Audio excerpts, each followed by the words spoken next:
ഒരേ സമയം ഹമാസിന്റെ രാഷ്ട്രീയ സൈനിക മുഖമായി മാറാൻ അവസരം ലഭിച്ച നേതാവ് അതായിരുന്നു ഇന്നലെ ഇസ്രായേൽ ആക്രമണത്തിൽ കൊല്ലപ്പെട്ട സാലിഹ് അൽ ആറൂരി.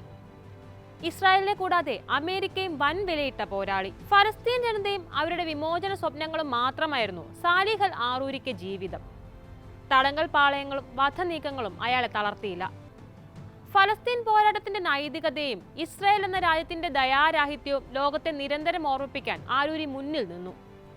ഹമാസിന്റെ സൈനിക വിഭാഗമായ അൽ ഖസാം ബ്രിഗേഡ് സ്ഥാപകരിൽ പ്രമുഖനായിരുന്നു ആറൂരി. ഹമാസിന്റെ രാഷ്ട്രീയ ഉപമേധാവി ആയിരിക്കെയാണ് കൊല്ലപ്പെടുന്നതും. ഹമാസിന്റെ നേതാക്കളിൽ രണ്ടാമനായിരുന്നു ആറൂരി. ലോകരാജ്യങ്ങളിൽ നടന്ന ചർച്ചകളിൽ ഹമാസിന്റെ പ്രതിനിധി. 2010 മുതൽ ഹമാസ് രാഷ്ട്രീയകാര്യ സമിതിയിൽ എത്തിയ ആറൂരി 2017 ഒക്ടോബറിന് ഡെപ്യൂട്ടി ചെയർമാൻ പദവിയിലെത്തി. 2011 ഇസ്രായേലി സൈനികൻ ഷിലാജ് ഷാലിത്തിനെ മോചിപ്പിക്കാൻ 1027 ഫലസ്തീൻ തടവുകാരെ ജയിലിന് പുറത്തെത്തിക്കാനുള്ള ചർച്ചയ്ക്ക് നേതൃത്വം വഹിച്ചതും സാലിഹ് അൽ ആറൂരിയായിരുന്നു.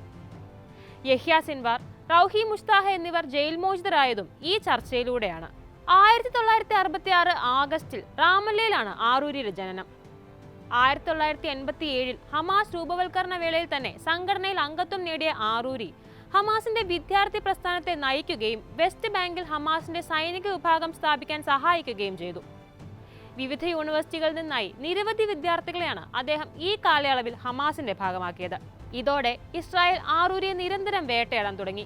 തുടർന്ന് 1985-നും 92-നും ഇടയിലും 92-നും 2007-നും ഇടയിലും ഏകദേശം 15 വർഷത്തോളം അദ്ദേഹം ജയിൽവാസം അനുഭവിച്ചു.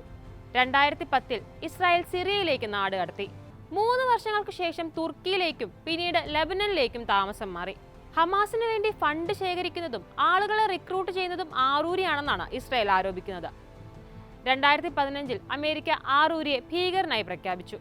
ഇദ്ദേഹത്തെക്കുറിച്ച് വിവരം നൽകുന്നവർക്ക് $5 മില്യൺ അമേരിക്ക വിലയിട്ടു. 2014 ജൂണിൽ വെസ്റ്റ് ബാങ്കിൽ നിന്ന് ഇസ്രായേൽ കൗമാരക്കാരായ 3 പേരെ തട്ടിക്കൊണ്ടുപോയി കൊലപ്പെടുത്തിയ സംഭവം തുർക്കിയിൽ നിന്ന് ഏകോപിപ്പിച്ചത് അൽ ആറൂരിയാണെന്ന് ഇസ്രായേൽ ആരോപിച്ചിരുന്നു. ഹമാസ് ആദ്യം ഇത് നിഷേധിച്ചെങ്കിലും പിന്നീട് ആറൂരി ഇതിന്റെ ഉത്തരവാദിത്തം ഏറ്റെടുത്ത് രംഗത്തെത്തി. ഒക്ടോബർ 7-ലെ ആക്രമണത്തെ തുടർന്ന് ആറൂരി ഇസ്രായേലിന്റെ നോട്ടപ്പുള്ളിയായിരുന്നു. ഒക്ടോബർ 30-ന് വെസ്റ്റ് ബാങ്കിലെ അരൂരയിൽ ഇദ്ദേഹത്തിന്റെ ഉടമസ്ഥതയിലുള്ള വീട് ഇസ്രായേൽ തകർത്തു. ഹമാസ് നേതാക്കളിൽ ഇസ്രായേൽ കൊലപ്പെടുത്തിയതിൽ ഒടുവിലത്തെ ആളാണ് ആറൂരി. അതേസമയം ആറൂരിയുടെ കൊലപാതകത്തിന് കനത്ത തിരിച്ചടി നേരിടേണ്ടി വരുമെന്നാണ് ഫലസ്തീൻ സംഘടനകൾക്ക് പുറമെ ഹിസ്ബുല്ലയും ഹൂതികളും ഇറാനും മുന്നറിയിപ്പ് നൽകുന്നത്. ആറൂരിയുടെ കൊലപാതകത്തിൽ ആരും ഒന്നും പ്രതികരിക്കരുതെന്നാണ് മന്ത്രിമാർക്ക് നെതന്യാഹുവിന്റെ മുന്നറിയിപ്പ്. അമേരിക്കയെ മുൻകൂട്ടി അറിയിക്കാതെയാണ് ആറൂരിയെ കൊലപ്പെടുത്തിയതെന്നാണ് ഇസ്രായേൽ മാധ്യമങ്ങൾ റിപ്പോർട്ട് ചെയ്യുന്നത്.